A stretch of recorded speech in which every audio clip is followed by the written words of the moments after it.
Akan tetapi sebelum beliau terbunuh, beliau berwasiat, jika nanti saya meninggal dunia, kemana lembing ini tertancap, kuburlah saya di sana. Media Islam sedunia, dunia kaide, memang hayunya. Yang lebih menarik untuk Anda tonton, jangan lupa subscribe dan berikan tahu kepada teman-teman semua supaya media Islam sedunianya tetap diketahui oleh dunia. Jangan nama saja kita buat, tapi juga Islam sedunia juga diketahui oleh semua.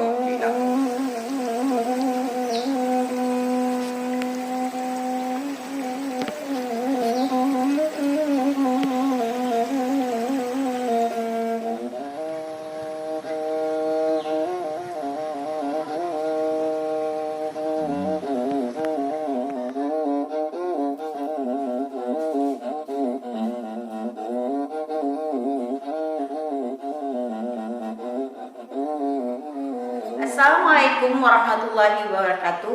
Hari ini kita berjumpa kembali dalam pembelajaran teks cerita sejarah, yang dimana di sana terdapat struktur ciri kebahasaan dari teks cerita sejarah itu sendiri. Kalian masih ingat bukan? Pada materi yang lalu kita telah belajar tentang struktur teks cerita sejarah. Ibu hanya sedikit mengulang, yaitu di mana teks cerita sejarah itu memiliki struktur orientasi, kronologis, yaitu urutan peristiwa, dan reorientasi.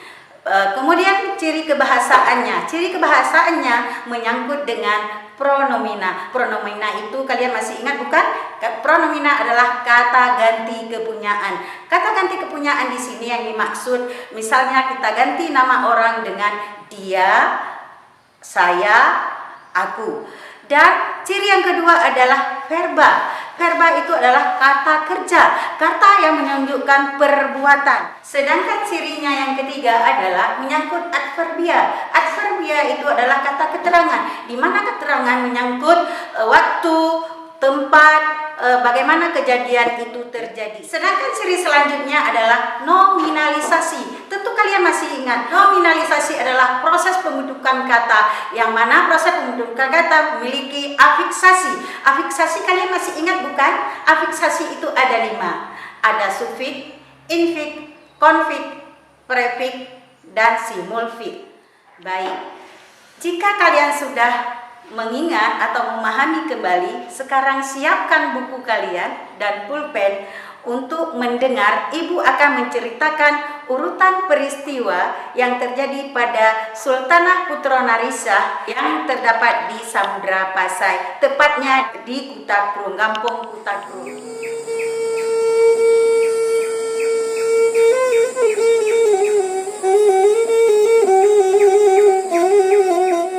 Dahulu kala di Samudra Pasai terdapat seorang putri, yaitu putri seorang raja, merupakan cucu dari seorang sultan, yaitu Sultan Al-Malikul Saleh. Beliau bernama Putronarisah. Pada saat itu Putronarisah membuat sayembara, siapapun yang dapat tumbila atas kematian ayahandanya atau tumbila atas wafat ayahandanya akan diangkat menjadi suaminya. Tiba-tiba dalam kerumunan tersebut datanglah seorang pemuda dengan mengacungkan tangan bahwa beliau sanggup tumbila atas kematian ayahanda Putronarisah yang dibunuh oleh seorang komandan Tiongkok. Malam itu disusunlah siasat oleh pemuda tersebut. Kebetulan malam itu Cheng Ho sedang mengadakan pesta keberhasilan atas terbunuhnya Raja Samudra Pasai. Lalu menyamarlah pemuda tersebut dan memberi racun kepada makanan yang ada di pesta tersebut, sehingga banyak sekali yang tewas anak buah Raja Cheng Ho, termasuk Cheng Ho itu sendiri. Selanjutnya, Putronarisah memenuhi janjinya untuk menikahi pemuda tersebut. Lalu mereka pun menikah. Dan setelah sekian lama mereka menikah, mereka pun dikaruniai putra-putri. Salah beberapa orang putra-putrinya adalah Ibrahim Bapa, Sultan Jalil, dan Mandung Pria. Namun lambat laun Putro Narisah pun menderita sakit. Dari hari ke hari Putro Narisah sakitnya bertambah parah, sehingga beliau berkata pada suaminya, "Kakanda, nampaknya Adinda tidak akan berumur panjang lagi. Oleh karena itu Kakanda, ini ada cincin Adinda. Siapapun nanti yang bisa memakai cincin Adinda, dialah yang menjadi pengganti Adinda." Lalu wafatlah Putro Narisah dan beliau pun dimakamkan. Dan yang lebih anehnya, seluruh batu-batu pualam yang ada di atas kuburan Putro Narisah itu hanya sendiri dari Laut Samudra Pasai. Entah dari mana asalnya, mungkin dari Gujarat. Pualam yang sangat indah karena kuburan Putro Narisah tersebut tercantik se-Asia Tenggara. Sedangkan dengan putra-putri dari Putro Narisah sendiri mengalami kejadian yang aneh juga, di mana Abdul Jalil atau Sultan Jalil beliau terbunuh ketika melaut, di mana menurut kisah-kisah beliau terbunuh karena racun yang diberikan di penangkapan ikan tersebut, sehingga beliau pun wafat. Dan selanjutnya Ibrahim Bapa pun terbunuh. Akan tetapi sebelum beliau terbunuh, beliau berwasiat, "Jika nanti saya meninggal dunia, kemana lembing ini tertancap, kuburlah saya di sana. Tapi dengan catatan, jangan letakkan keranda saya dimanapun sebelum sampai pemakaman." Namun yang menggotong keranda dari Ibrahim Bapa kelelahan. Sampai di Cunda, beliau meletakkan keranda tersebut.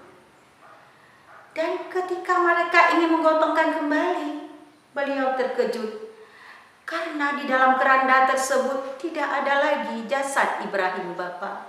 Kemana jasad Ibrahim Bapa? Wallahu a'lam. Akan kisah adiknya Mandung Pria yang seorang perempuan juga sangat tragis. Beliau juga wafat karena memakan tape yang telah diberi racun. Siapa yang beri racun kepada mereka? Siapa yang bunuh mereka? Wallahu a'lam, hanya Allah yang tahu. Akan halnya dengan suami Putro Narisah sendiri, mereka juga terbunuh. Siapa yang bunuh? Wallahu a'lam. Setelah beliau terbunuh, jasad beliau dimandikan atau dilaksanakan fardu kifayah. Namun sayang, pada saat penggalian kuburan, tanah nggak mau dirinya dilukai, sehingga jasad beliau digotong ke desa Mancang. Namun di situ pun tidak mau dirinya dilukai. Lalu para penggotong jenazah atau bulu balang yang mengangkat keranda beliau kelelahan dan tertidur. Bermimpilah mereka bahwa jasad dari suami Putro Narisah itu sendiri harus dikuburkan di kaki pusara Putro Narisah itu sendiri. Nah, ibu telah menceritakan tentang sejarah teks Putro Narisah, yaitu salah seorang Sultan Samudra Pasai yang memegang kekuasaan selama 20 tahun. Namun disayangkan karena tanggal kelahiran beliau sampai saat ini tidak diketahui. Apa yang dapat kita ambil kesimpulan dari cerita yang ibu ceritakan tadi, yaitu bahwa yang baik-baik kita jalankan, kemudian amanah atau wasiat yang disampaikan seseorang harus kita pahami benar-benar. Jangan salah kita menafsirkan sebuah wasiat atau sebuah pesan. Baik, tugas kalian selanjutnya adalah menulis secara ringkas isi dari cerita teks Putro Narisah dengan bahasa kalian sendiri. Dan tugas yang kedua adalah menggarisbawahi ciri-ciri kebahasaan yang terdapat dalam teks cerita Putro Narisah yang telah ibu baca dan telah kalian tulis kembali. Demikian pembelajaran hari ini. Ibu akhiri, wabillahi taufiq wal hidayah. Wassalamualaikum warahmatullahi wabarakatuh. Media Islam sedunia, dunia kaite, memang hayunya. Dan di dalam ini bermacam-macam acara-acara, termasuk lagi syair. Tengkucut alila intat lagi ke bakai ke puta-puta yang naik dalam bina mandung acara-acara yang lebih menarik untuk Anda tonton. Jangan lupa subscribe dan berikan tahu pada teman-teman semua supaya media Islam sedunianya tetap diketahui oleh dunia. Jangan nama saja kita buat, tapi juga Islam sedunia juga diketahui oleh semua. Cik Nasrul pamit. Selamat kita bersua kembali walau tempat yang berbeda. Aflatur yang terasing untuk Anda.